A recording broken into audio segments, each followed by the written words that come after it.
Welcome to techTALK, Techdinamics podcast. I'll be your host, Nathan Goobie. I'm the Director of Small Parcel and Shipping Solutions at Techdinamics. And today our topic is going to be e-commerce fulfillment and everything around e-commerce. We really want to cover, how you're able to get into the space, what some of the hurdles are, some of the things you should be looking at doing. We've got some amazing experts today on the panel that have lots of experience in this space. From every angle, from the warehouse space to the technology space to the carriers to bringing in new business. So this is a great group to learn from. It's going to be a really good podcast. I'm really looking forward to picking their brains and going through some interesting topics. Obviously, you're interested in who we have here, so I want to introduce everyone. We have Reg Adams, who is President Techdinamics. We also have Errol Gonzales, who is the account executive at Made for Net. I've worked with Errol for a long time. He's got so much knowledge on this subject. And then, of course, Chandler Burgon, sales director at eHub.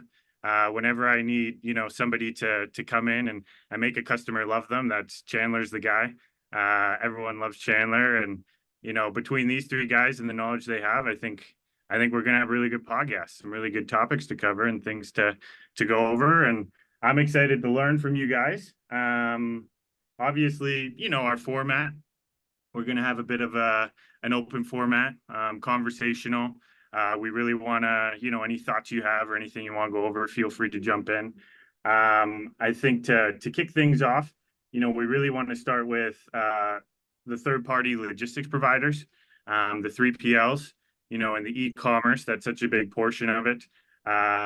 And so, as we see kind of, e-commerce and it growing year over year, and 3PLs kind of making the move and, changing some things to be able to cater to that industry more and more, to be able to sustain the growth of the e-commerce. It's a really important thing to kind of cover. So, I think what we want to cover first is with the growth in e-commerce and, the many 3PLs recognizing this growth, what is required from like a 3PL specifically from like requirements when working with retailers or brand specific. And I think, to start things off, I think we'll go to Errol from a 3PL standpoint. Errol, I don't know your thoughts on, the requirements and, to kick us off on the topic of 3PLs working in e-commerce. Well, I think, want to appreciate the opportunity that, the folks at Techdinamics is providing as far as a platform to get this off. If it wasn't for the introduction, I would have thought I definitely was on the wrong podcast, right? You said professionals. I was like, whoa. Then you mentioned me by name. I'm okay, right? So good. I think we have to really start with understanding the potential landscape first off, right? Really, when we talk about what 3PLs provide, right? I mean, think about it. 3PLs are providing storage and services, moving of product, storing of product. And really, regardless if you're talking about the scale of that particular product, that's kind of what e-commerce is really, it's just providing those products. You have to look at starting off at the complete, the complete landscape of what retail sales is and what e-commerce plays in that retail sales. 3PLs are really servicing, the entire economy in regards to that sales things. Retail sales is a huge aspect of it. People think that e-commerce, as hot as it is and as much of it is, they think that the percentage of e-commerce sales compared to retail sales is high. People usually guess if you were to ask the average person, how much of that percentage of e-commerce sales or of retail sales is e-commerce, people will say, 25, 30, 40. Some will even go as far as saying it's 50% of retail sales. We're still talking in a, last number for 2023, we're like $7.24 trillion. We're only still talking about 14, 15% of retail sales is only e-commerce. But to magnify that, we are talking about like 1 point, we're still talking about over $1 trillion, right? And I think where we're seeing the shift is, the customer mix that a 3PL is usually dealing with. If they are not doing e-commerce now, they're going to get into it because that is a trend that nobody can forecast that it will ever go down. Like e-commerce sales will not go into a decline of retail sales. It will always be increasing. Is it going to be to the magnitude? Probably not. It's probably going to be 1%, 2%, 3%. You know, the most we saw was during COVID when it jumped up 3.5%. But again, it's still an increasing factor. Year after year after year, e-commerce sales has not shrunk retail sales, even though as retail sales continues to grow. No, I mean, that's shocking. And I mean, I'm sure that's surprising to a lot of people. Everyone thinks everything's being shipped e-commerce today. Everyone's like, oh, it's booming, it's growing, especially after COVID. And I think the biggest thing is what that tells us is the opportunity. Mhm. You know, even though it might only, you know, everyone feels like everyone's ordering online, everyone's shipping direct to customer, everything's e-commerce, you know, it's still, you know, might be less than 20% of overall, which means from like an opportunity standpoint, there's still a lot to grow, a lot of ways to get into it. And so I think that's kind of, you know, where we want to focus next is for somebody looking to get into it, somebody getting started. You know, I think, you know, we can jump to Reg and Chandler. What would you say from, you know, looking to get into that, take advantage of some of that opportunity there? What like a 3PL or someone needs to look at to kind of get started? Sure, sure. And well, first of all, I think I want to say I don't think Errol has three daughters because if you say e-commerce is not growing, I know when they order 4 items and they ship 3 back, that business is growing and there's a lot of activity happening there. But he's correct. The percentage to the retail sales is still a big gap. However, though, is much higher and it's growing percentage wise and they're the ones that are coming upstream and they're the ones that are on their phones all the time and they're the ones that are dialing in to order something remotely from that standpoint. So that trend is going to grow. I think the hockey stick is going to remain to stay in play. It's going to be an increasing increase globally, worldwide, and that's the thing about it. You know, we now have people that are buying and selling from or bringing orders in from Europe and fulfilling in North America. So it's made the world a smaller place as far as being able to fulfill from e-commerce. But to your point, Nathan, if I'm a 3PL, a typical 3PL, you know, how do I get into the business? Where do I even start? Because how do I go from typical truckload in or pallet in, LTL type to an actual fulfillment center that is shipping out tens of thousands of e-commerce orders? And that's a walk before you run. Nothing happens overnight. And I can take you back to one of our customers that it was only a few short years ago. They were that 3PL. They had about 65, 66 customers in the building. They had different truckload in. They were doing cross dock. They were bringing containers from overseas. And they were shipping B2B, a lot of B2B. So they would ship to Walmart distribution center for their customers, right? And all these customers had different requirements. They came to us one day and said, Technet, how do we help? How can you help us get into this business? And we said, okay, it's not complicated. It is a walk before you run, but let's take a look at it. And let's take a look at the different things that you're doing right now and who your potential customers were going. And I said, there's such thing as friendly. Those friendlies were, guess what? Those 64 customers that were already in the building. And we call that kind of the hub and spoke model, right? From that standpoint, you already have a growing relationship with your in-house customers. Reach out to them and say, look, I want to start doing some of your fulfillment for them. And that Walmart, that customer was feeding Walmart distribution, came back and said, okay, I'm a vendor to Walmart and Walmart wants me to sell online. So can I start doing your drop shipments? And they started doing the drop shipments. That was only less than 3 years ago. Today, they have almost all e-commerce. They've switched from pallet in to pallet out to turning a pallet 3 times a month. So their revenue has become higher.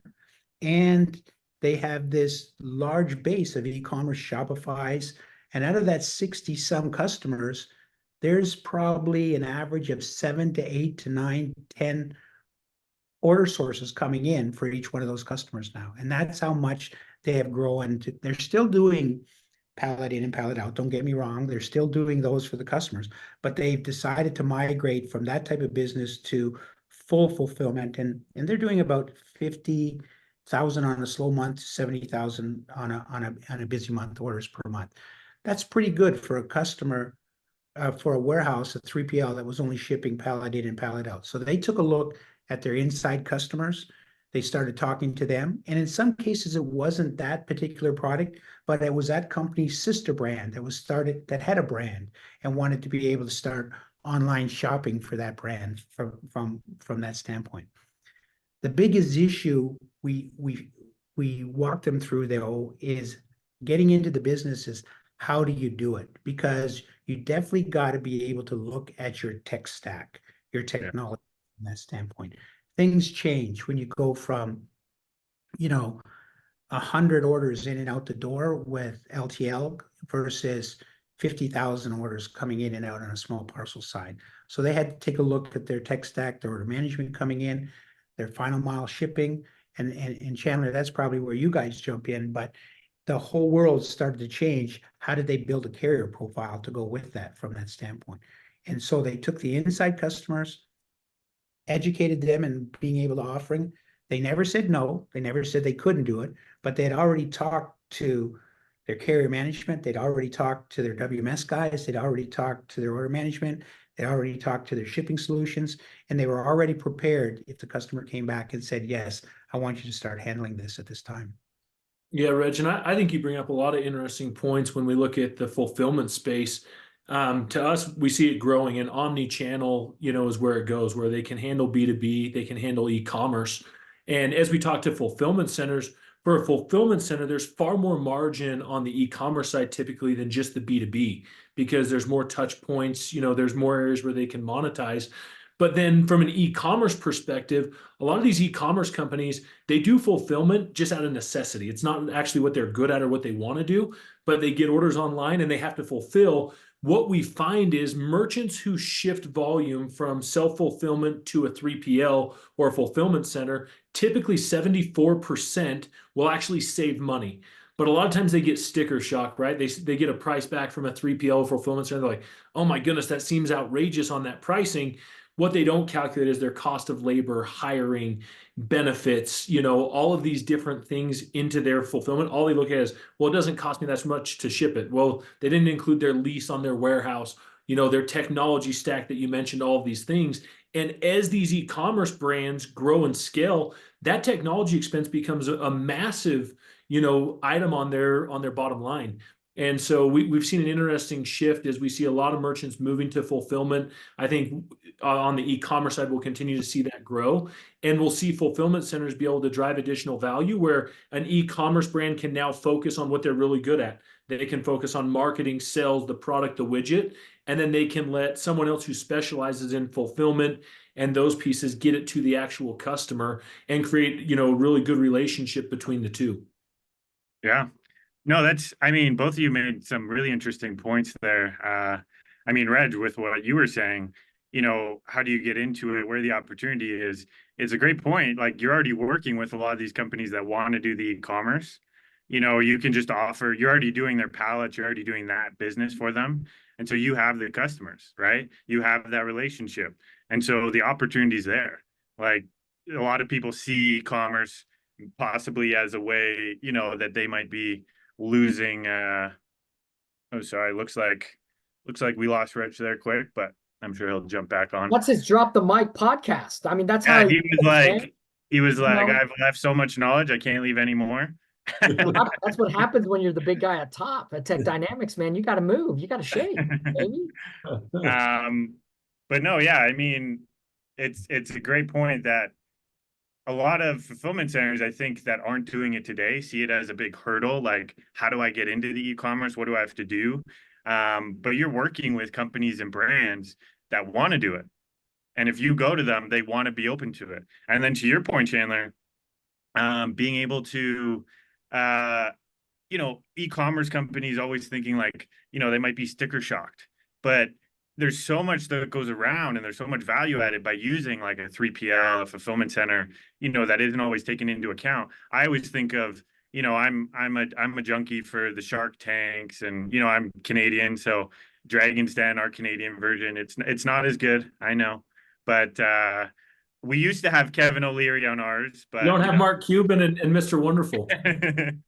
Mr. Wonderful is Canadian, just like the plug. But you know, you hear them, they're talking to e-commerce companies all the time. They're always talking about the fulfillment centers they use, right? So these guys who are working with tons of fulfillment centers, they're investors, they know, you know, how to make the money make sense. They're working with the fulfillment centers. That's what they're doing today. So yeah, I think both points are great. You have people in your warehouse already wanting to do it, and then there's tons of opportunity out there. And so kind of taking that, I think, you know, we'll jump to our next point here. And it's, you know, when people are looking to get into that, what might be some of the hurdles that they're going to hit? Like, you know, when with e-commerce, you know, people before they jump into something, they want to see, you know, but what are the challenges I need to overcome? What are the things I need to be aware of? And so, you know, maybe Errol, Chandler, you can kind of take us through, you know, what you've seen from your experience working with the e-commerce brands, the fulfillment centers. What are the challenges people can be aware of when, you know, doing this?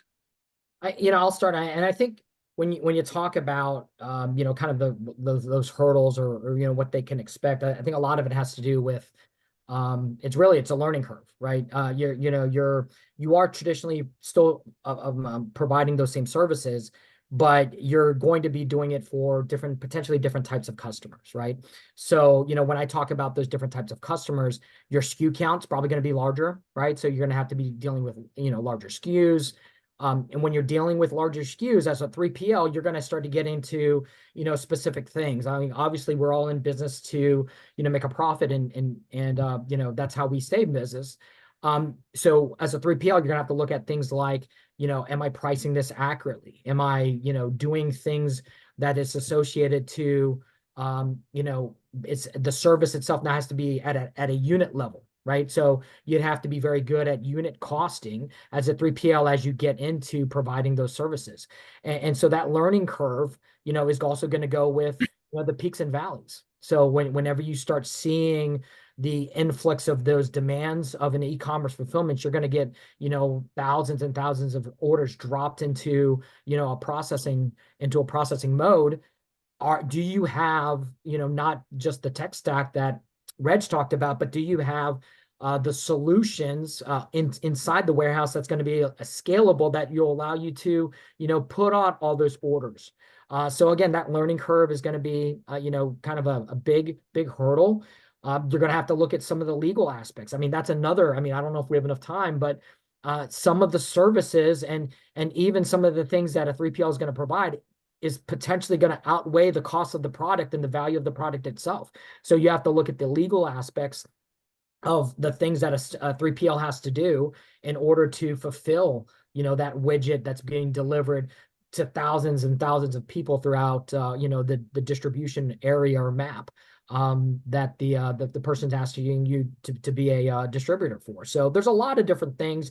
Then you have to take into consideration your competition, right? You know, the competition of like, you know, does a 3PL do this better than I do? So is this something that maybe I need to potentially not get into? Do I have to compete with somebody that does this? So there's a competitive issue in that. And you know, as a 3PL, everyone talks about labor issues and freight challenges. And I think that's kind of where, you know, Chandler might talk a little bit about, you know, some of the hurdles he sees on that freight side, but labor is a big thing, right? You know, as you continue to look at the shift, it's a shift to, you know, more pieces being touched, more hands-on, so that's more labor, right? So, you know, do you have the labor to scale with that? And then obviously the freight's a huge aspect of that because you're shipping the same amount, but the durations of those shipments are going to be massive, right? So that's kind of where, and Chandler will probably talk a little bit more about that side. That's kind of, you know, where you have to start looking at some of those things from a carrier standpoint. Yeah, and I think you bring up an interesting point on the freight and carrier side. It's interesting. Like we've just come accustomed to, hey, you know, these carriers are going to raise rates every year. What a lot of people don't realize is they show an advertised rate increase of 5 to 7%. What we've actually seen happening on the back end is we see accessorials and surcharges increasing 30 to 40% year over year for the last 3 to 4 years. When you start to think about that, I mean, that's wild, right? And so it's kind of a game of smoke and mirrors a little bit with some of the carrier options out there where they offer huge discounts. And I can't tell you how many times someone's like, oh, I got a 73% discount. And it's like, yes, on 9% of your packages, you crushed your discount, but that's not their final cost. And so I think what we always try and do is educate people on, hey, there's not a single carrier out there that's going to fulfill all your needs. And it's to your point, Errol, when you start looking at shipping different product SKUs and you start expanding, each carrier is going to have value that can be added to your fulfillment services. So when we start looking at these fulfillment centers, we always talk about what's your carrier mix look like. And then, we always talk about tech stack. And so as these e-commerce companies are looking, at where should I go, does the fulfillment center's tech stack allow you to be dynamic, make adjustments to your carrier shipping? All of a sudden, we just saw this week, FedEx just announced a huge DAS increase in San Francisco, Chicago, and New York. We're seeing $3.95 to $5.50 in a DAS surcharge in certain areas. It's like, all right, hey, if that happens, how do you use technology and carrier mix to offset some of those costs and ensure that you can now get your package to the customer in a timely manner and you're not losing money on shipping, which could be a huge expense. Yeah. Just quickly, Nathan. Yeah. You're Reg. Now you want to join us. I appreciate it. Well, you know what? Who would think you have a middle of a power outage in the middle of a podcast? But it just happened here in the big city.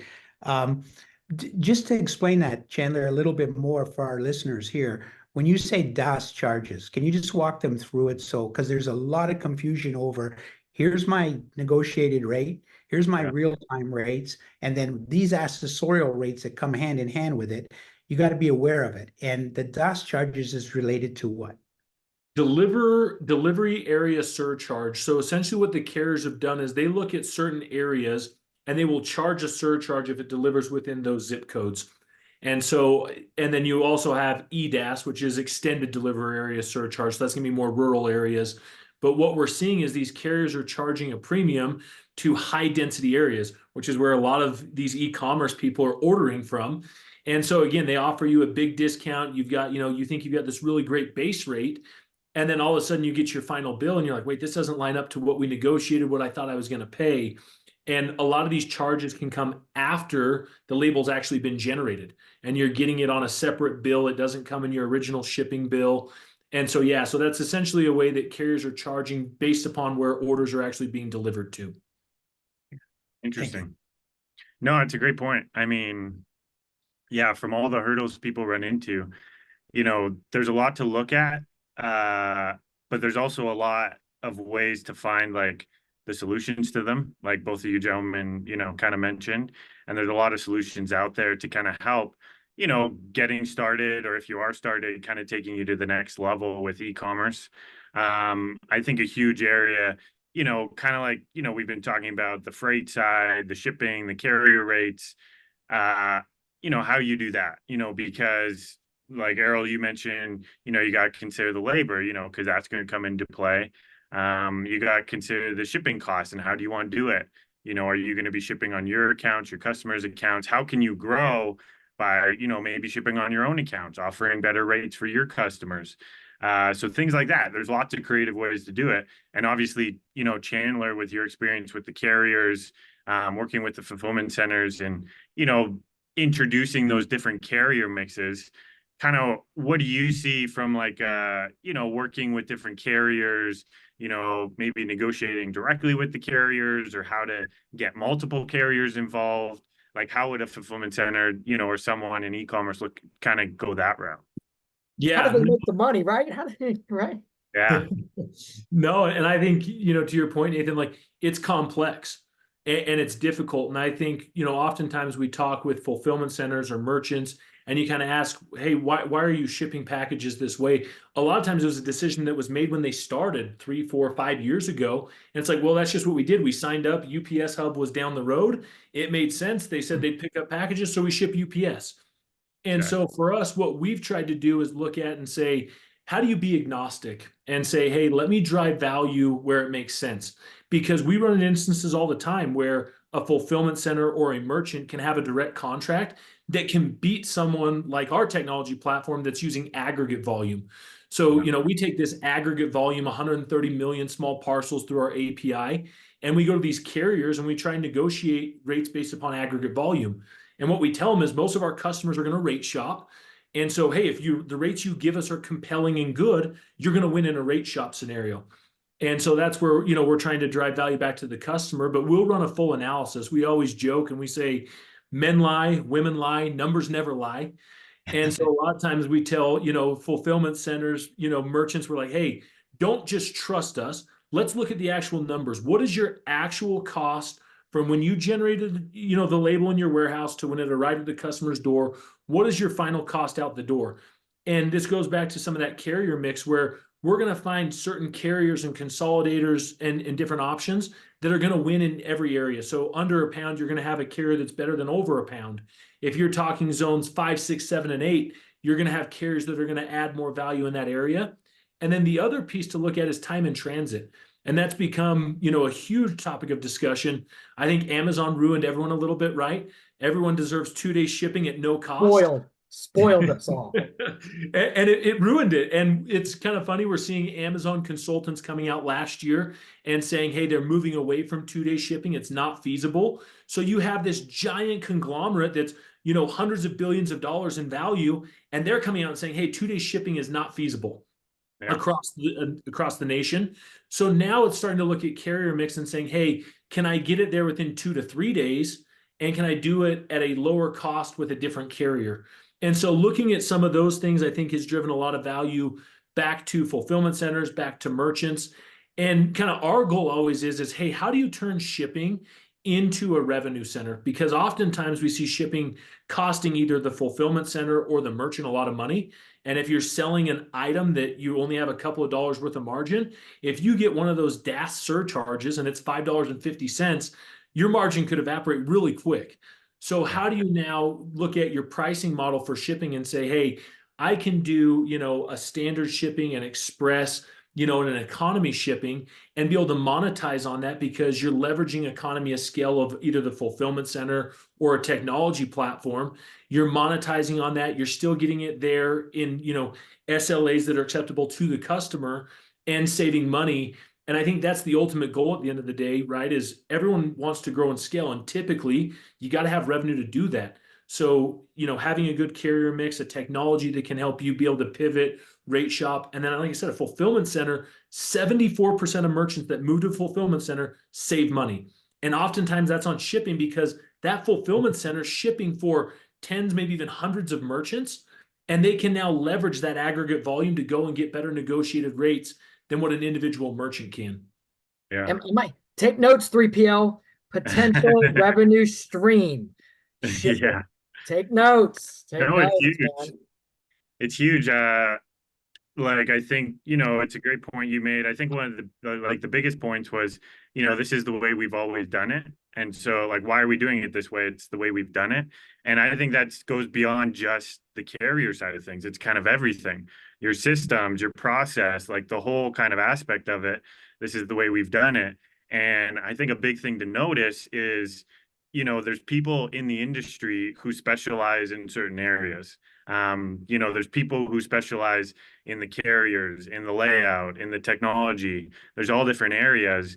And, they know what might be best and, what other people are doing that are kind of ahead of the curve. And so kind of working with them.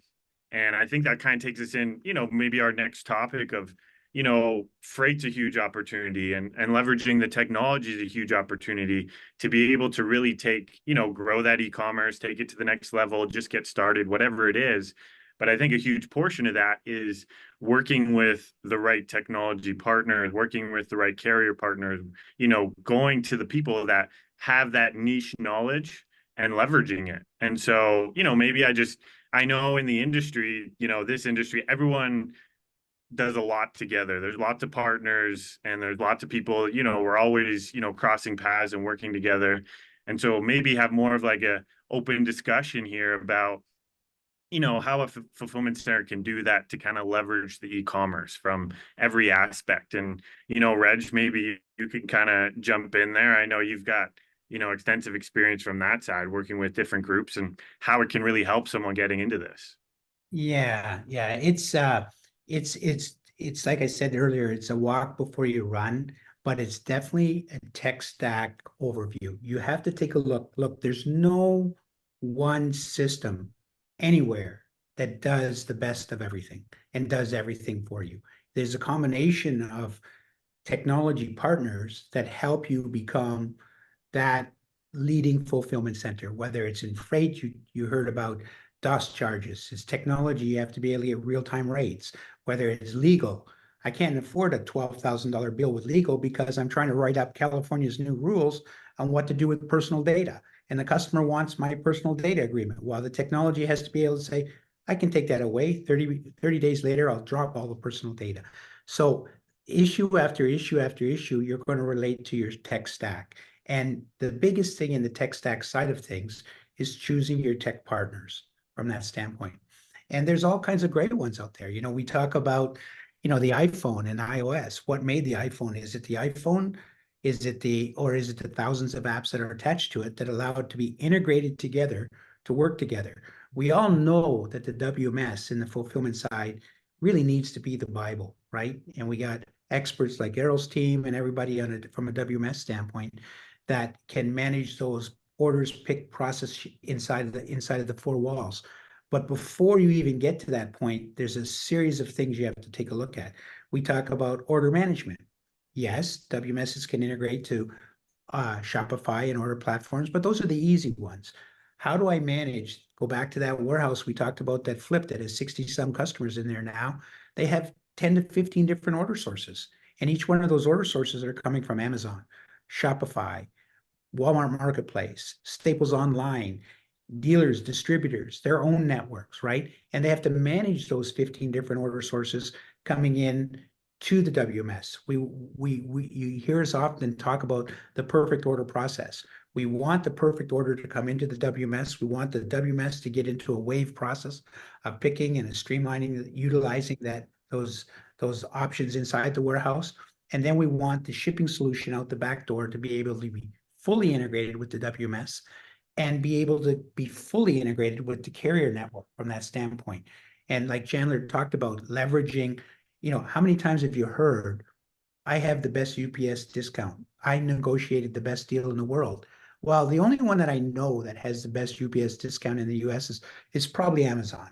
And today, Amazon uses UPS very little.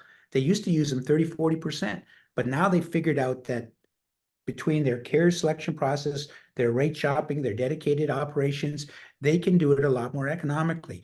No one has the best deal in the world. So you have to benchmark against all these other operations to say, okay, Mr. Partner, can you help me take a look at this? And it's a series of partners that help you. Then after we get OMS, WMS, shipping solutions in place, then we start looking at additional options. And everyone's been talking about robotics and AI coming on board. Errol, you and I can talk stories around this till we're blue in the face. And it's great, and it's new, and it's coming. But even before you get to those levels, there's a ton of things you can do in the warehouse, whether it's automating conveyors, print and apply applications. We're going pick to light into a box. We have customers that are doing this right now, Nathan. They're pick to light. They're going into the box, the overhead scanner scanning the QC in the box. It's going down a conveyor. It's pushing the orders upstream to the carrier, to the shipping solution. TechShip is already rate shopping it with the eHub team. Having a label sitting there as it comes down the carrier, it's a print and apply. Boom, it hits the box with the label, and off it goes down the line to FedEx or US Postal Service or where. And if there's an error, the second scanner kicks it into a hospital line. There was 4 people on that line prior. There's only 1 now, and that person is managing 3 lines on the hospital line from that standpoint. Yes, they're on the pick to light, but during the line pick, pack, and pack process, there's only 1 other person involved in that. So that's saving time and labor. So you can look at things like bagging machines. We have customers that have gone from 30 orders an hour to 120 orders an hour by the conveyor bringing the product up, the bagger blows open, the system's integrated to the bagger, drop the items into the bag for the replenishment the first Monday of every month, seal it, hit it with a carrier label, and drop it into the appropriate bin. 30 orders an hour, 120 orders an hour. And the investment you were making in that bagging machine was not that expensive. The ROI is within 3 to 4 months. It's a quick payback from that. I think you would agree with that, Errol. There's a lot of Yeah, I things think in the warehouse itself, even before robotics and AI, right? I think, you know, from my experience, and I've been blessed enough to be able to work with a lot of different 3PLs, going through that order life cycle and just looking to eliminate, you know, looking to find efficiencies and eliminate specific things. You're not trying to. Everyone likes to, when it talks about automation or technology trends, they're trying to make a bang splash. It doesn't necessarily, like you had mentioned before, you walk before you run. It's not a bang splash with dropping in some bots. Bots are great. I'm not saying there's not, you know, but bots are great. But what about the things before I get to that, right? Where's the bottleneck of processing an order? Is my pack station aeronomically, you know, so I can process orders faster? Do I have a conveyor system that would help me move product down the line? Print and apply. So there's a lot of things from a technology trend. And I think where we are as logistics providers and what we see in the industry, which is a great problem to have, there are so many options out there, right? You know, again, at Modex a few weeks ago, about a month or so ago, so much automation, so much technology, a lot of offerings are out there, and not everything fits everybody. And that's the beauty about all these options, right? All right, a conveyor system may be great for me. A pick-to-light system, a bagging system would be great for me. Bots might be my go-to technology spend. So there's, again, lots of different options there.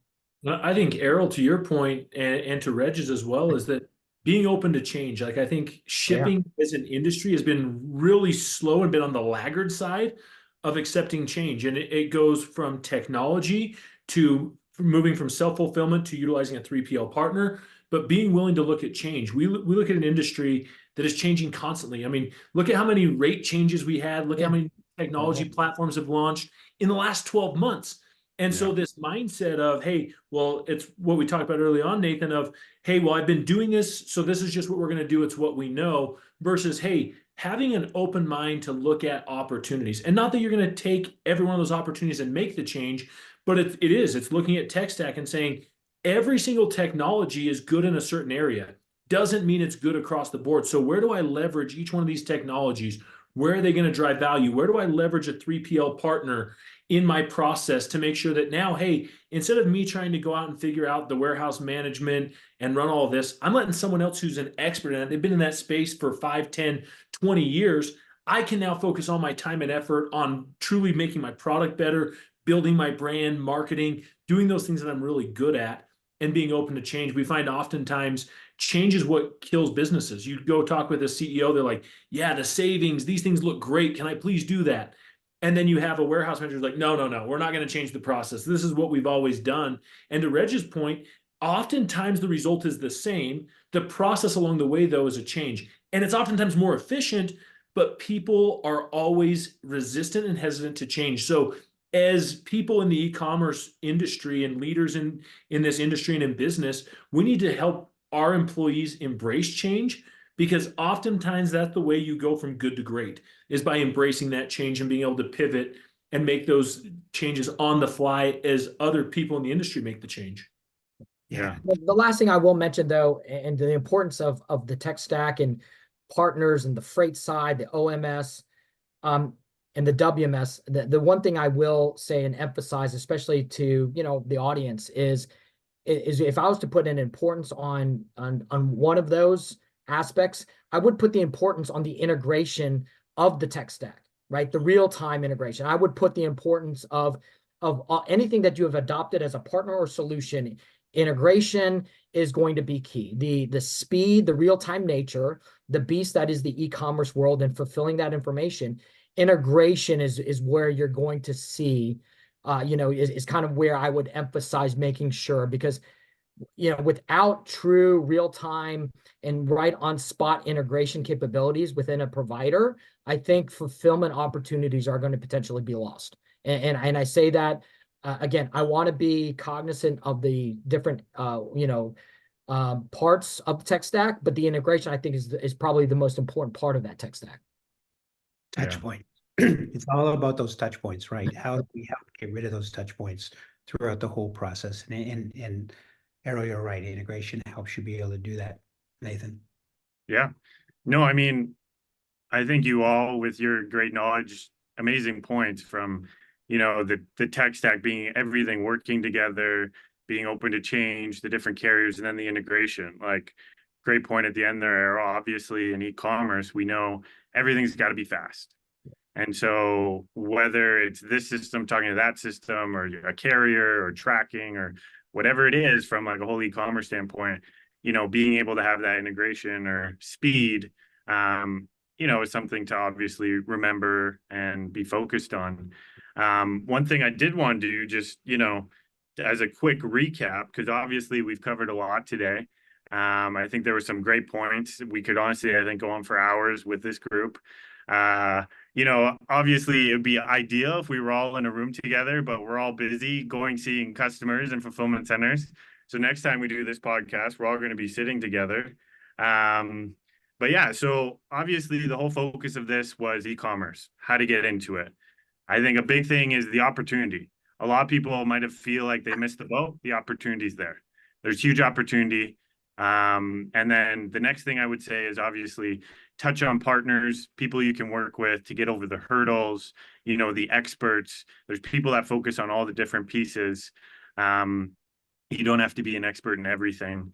And then obviously, be open to change, be open to looking at different things. You're going to need to look at your technology, your tech stack, your carriers, things like that. And so there's lots of opportunity out there. There's lots of experts. And so e-commerce is still growing. Like Errol said at the start, 20% of all, the stuff people are buying. So the opportunity is there. The opportunity is huge. So yeah, I mean, in that, I think that brings us to the end of this podcast, the end of our Tech Talk. I just want to thank, our participants. I think it went really well. Obviously, we'll be, if you're listening to this live, or, you're getting the link after, feel free to reach out to any of us. We're always there to help. We'll send this out to everyone and look out for our updates. We're going to have lots more Tech Talk podcasts. Yeah, if I wanted to see you, Nathan, in person, where can I see Techdinamics in person? When can we get some face to face? Where we all need to be, and it's coming up here real fast, Errol, is we're all meeting in Orlando at the IWLA convention coming up. Listen to that guy down there, right? He knows what's up. That's a great opportunity for the 3PLs, because it's about 3PLs. It's a great opportunity for the 3PLs, from owners down to the guys on the floor, to do networking and to see what's happening and be able to talk to some great partners and competitive companies that share some secrets back and forth in those panels. So I would recommend it for everyone. I'm looking for those guys. I'm looking for this guy. Wait, that guy over there, this guy down here. I'm going to go for, that guy in the corner right there. Got to see him. We'll see you at IWLA, Errol. See you all there. Thank you, Nathan, for having us on. Appreciate you having us on. Thanks, guys. Thanks, Techdinamics. Appreciate you guys. We'll see you next time. Thank you.